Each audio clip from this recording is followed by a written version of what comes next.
Hey there. Welcome to Pulse of the People, where real voices get heard. We dive deep, speak boldly, and break down social and political issues from the people's point of view, raw, honest, and unfiltered. You know, I've been thinking about that whole Jeffrey Epstein file situation. There was such a huge push for transparency, remember?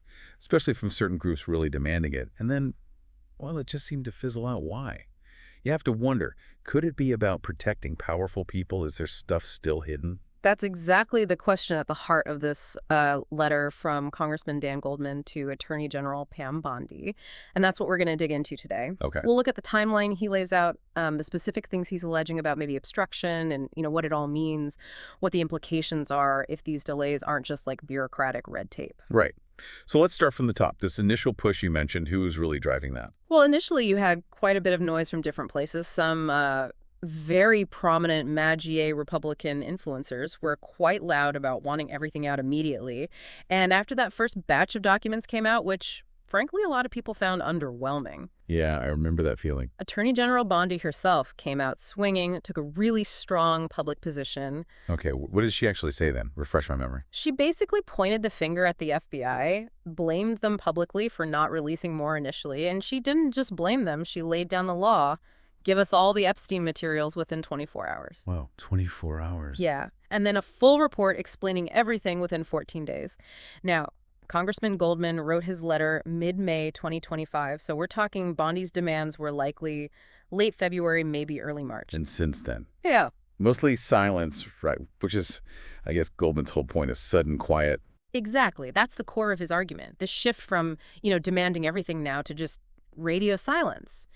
It suggests, in his view, a potential concerted effort, his words, to slow walk or even stop the full release.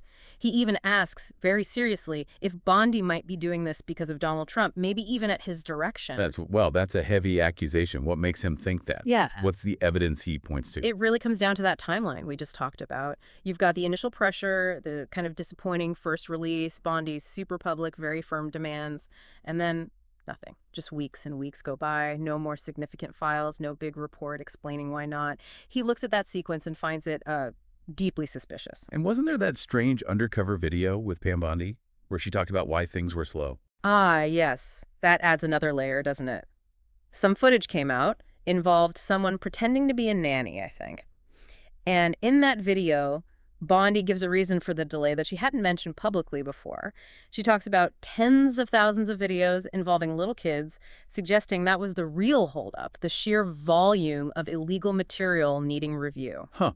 Which is totally different from FBI, give it all to me in 24 hours. It sounds like two completely different stories. It does, and giving that reason sort of privately, or at least informally, while staying silent publicly after those initial demands, it just raises more questions.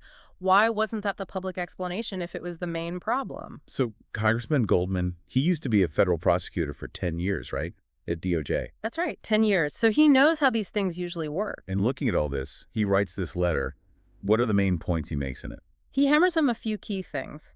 First, the time elapsed 74 days when he wrote the letter. 74 days since Bondi set those tight deadlines, and still no major release, no proper explanation.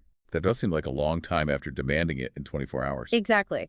And he reminds her, drawing on his background, about her oath, that her job is to represent the U.S., justice, not, any individual's personal or political interests.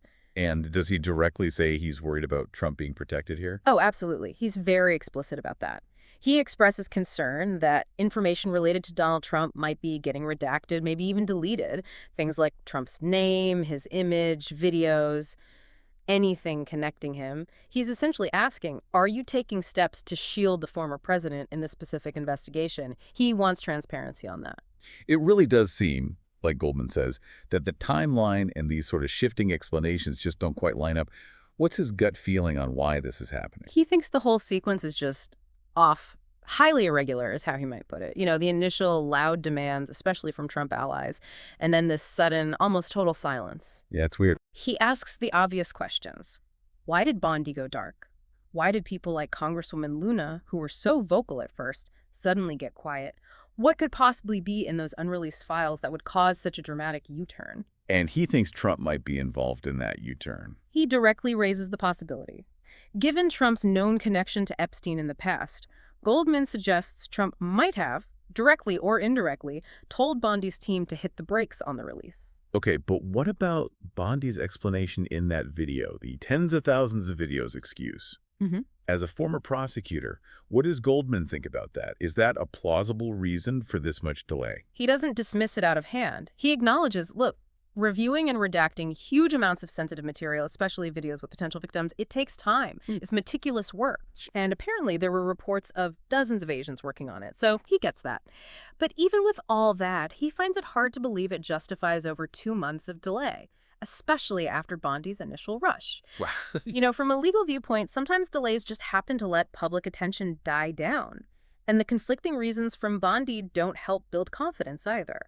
And he makes a really critical point about what should be redacted versus what shouldn't, right? Yes, absolutely crucial distinction. He stresses that protecting victims' identities is non-negotiable. That requires careful redaction, obviously. But information about Epstein himself, his co-conspirators, accomplices, any adults involved, and he explicitly puts Trump in that category, that information shouldn't get the same victim protection redaction. Right. The public, he argues, needs to know the full scope of who was involved among the adults. Which brings us back to Trump and Epstein. What specific connections does Goldman remind Bondi about in the letter? He lists several things that are already, somewhat public record. Trump's name on Epstein's call lists, along with numbers for his bodyguard, other affiliates. Trump being identified as DOE 174 in some earlier document dumps. Okay. The flight logs, the parts we've seen, showed Trump's name at least 7 times. We know Epstein flew on Trump's plane at least once. Goldman also brings up Trump's own past comments, like the one about Epstein liking women on the younger side. And there are photos, videos of them together. And finally, that really disturbing detail about Virginia Giuffre, one of Epstein's victims, who sadly died by suicide recently being recruited by Ghislaine Maxwell at Mar-a-Lago, Trump's property. That's quite a list of connections. And Goldman sees a pattern in Trump's behavior that makes him suspicious about obstruction here. Yeah, he draws a parallel. He points to the Mueller investigation. He says Trump publicly claimed, oh yes, full cooperation, but behind the scenes, his actions created delays and resistance. Goldman suggests this is Trump's MO.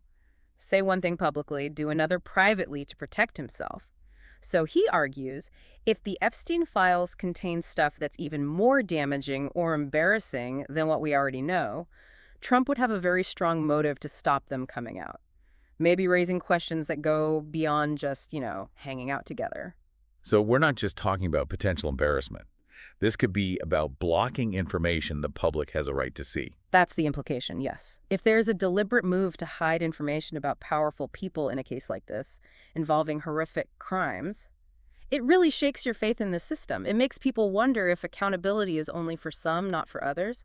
That erodes trust. And Goldman quickly touches on some other unrelated, maybe, allegations against Trump in his circle, too. Yeah, just briefly, he mentions that $400 million jet supposedly coming from Qatar for Trump. Oh, yeah, I heard about that. And a $2 billion crypto deal with UAE-linked groups that's raised eyebrows. He points out even someone like Laura Loomer criticized the Qatar jet deal, which is unusual. And he notes that Pam Bondi herself used to lobby for Qatar and defended that jet deal. Interesting connection there. Goldman's point seems to be to paint a picture of, let's say, a pattern of potentially ethically gray or self-serving actions, suggesting that if that's happening, maybe obstructing the Epstein release isn't such a stretch. He also uses it to urge Republicans in Congress now to do some oversight, not wheat. It definitely leaves you with a lot of unanswered questions. Yeah.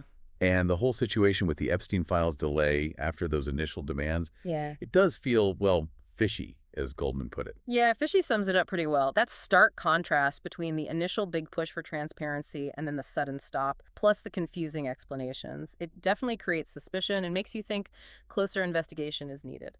Thanks for tuning in to Pulse of the People. If you found value, don't forget to like, share, and subscribe. Catch you in the next episode where your voice always matters. And as you think about this, maybe consider why. Why might the full truth in a case like this be fought so hard?